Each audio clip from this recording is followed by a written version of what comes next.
So you just had a knee replacement. Can that wound open up? Let's talk about that.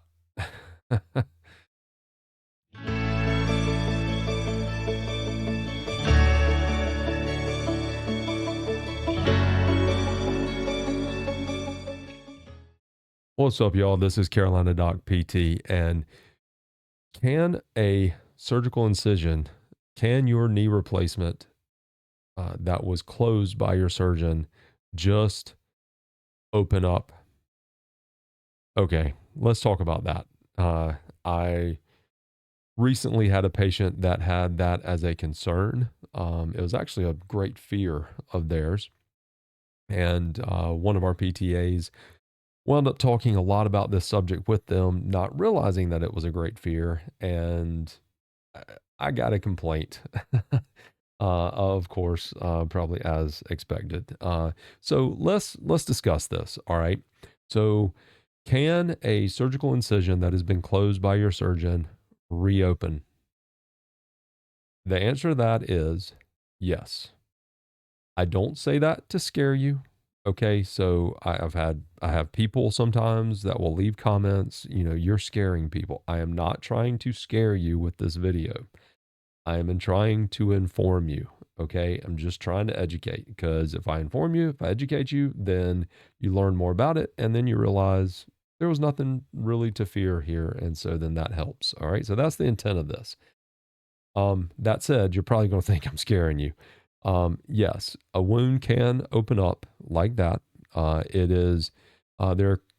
It's called dehiscing when that happens, and that's when you have one side of the incision, uh, and for whatever reason, well, there are a couple of ways that this could happen. Typically, you're seeing where maybe one side of the surgical incision that was closed doesn't adhere well to the other or to the side of the skin there, and it can open up.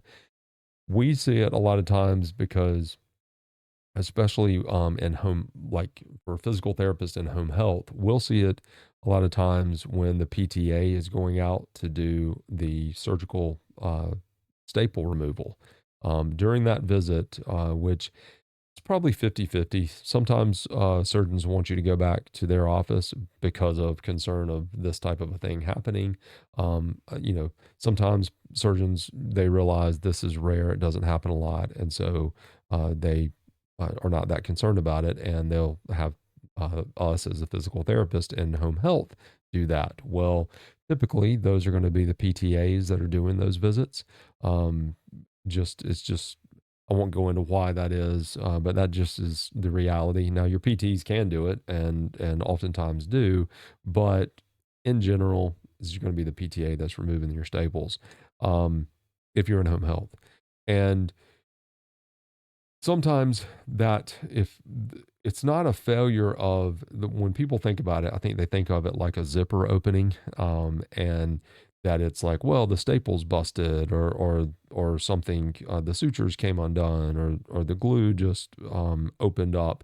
That's usually is not what happens. Usually, you would see it where the incision and the staples or the sutures that are there, they're still intact, but it's a side of the skin that failed. And so it's at that point where you can get failures. Yes, this can happen, but as I sort of glossed over just a minute ago, let me focus on, this is rare. It does not happen a lot.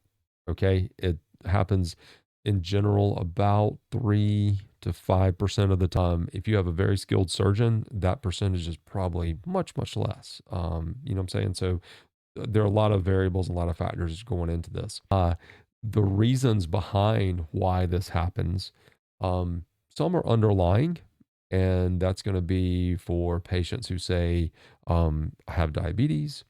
The blood flow is not quite as good, and so they may run into an issue there. Sometimes people that are older, because their skin is not quite as elastic, may have issues. Um, Sometimes, if a person's obese, then you could have some failure along the skin there just because of, well, for a lot of reasons. But just we'll just say obesity. Um, this can be an issue if a person has COPD because oxygen doesn't flow quite as well with those folks.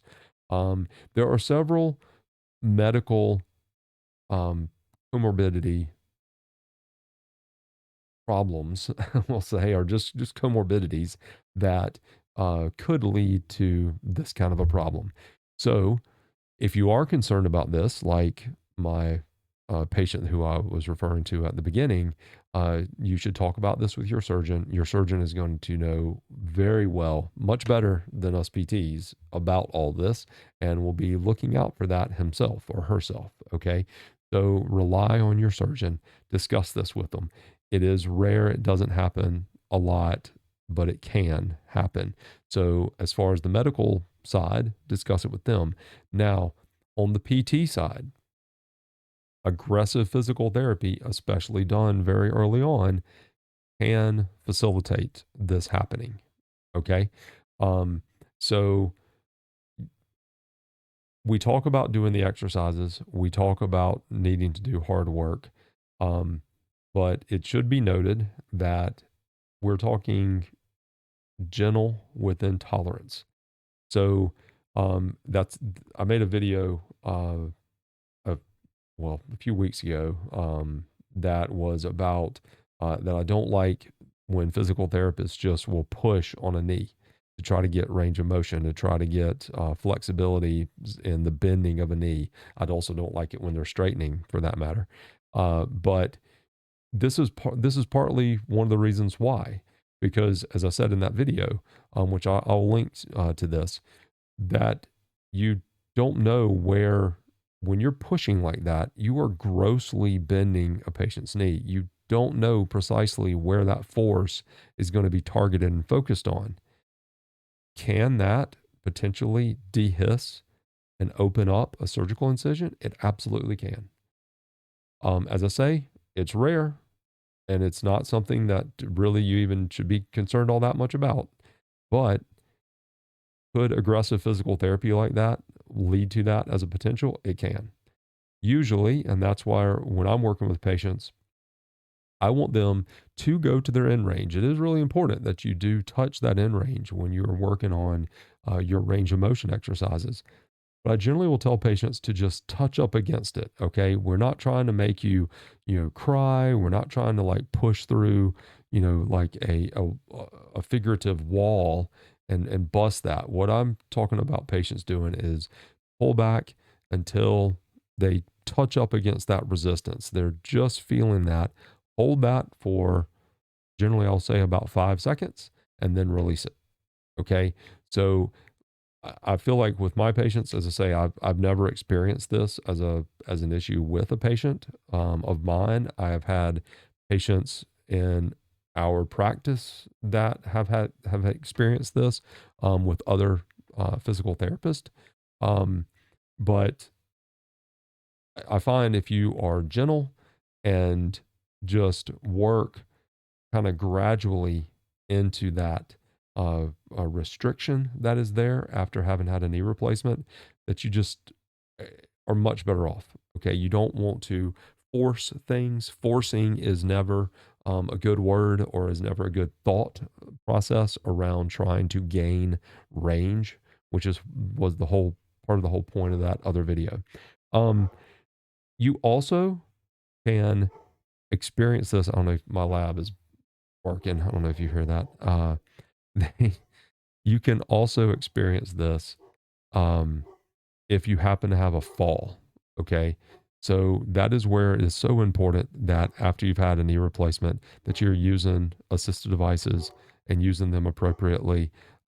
That you don't want to have a fall. If you have a fall, this is certainly one of the things that could happen as well. So I thought that this video was worthwhile to do, even though this is a rare occurrence. It doesn't happen a whole bunch. It can happen, and it is something that you do want to be knowledgeable about and just aware of. But it's not something that should keep you up at night. It's not something that you should be terribly worried about. as my patient was that I mentioned at the beginning. It's rare. It doesn't happen a lot, but it can happen. Hopefully, Lord willing, we'll say prayers that it does not happen to any of you. And I guess we'll just leave it at that. So, if this video has been beneficial for you, if you learned a little bit, do like the video. Please subscribe it out. Please subscribe if you haven't already to the channel. Share this with family members who you may feel that it's relevant with, and we will catch you next time. All right, later.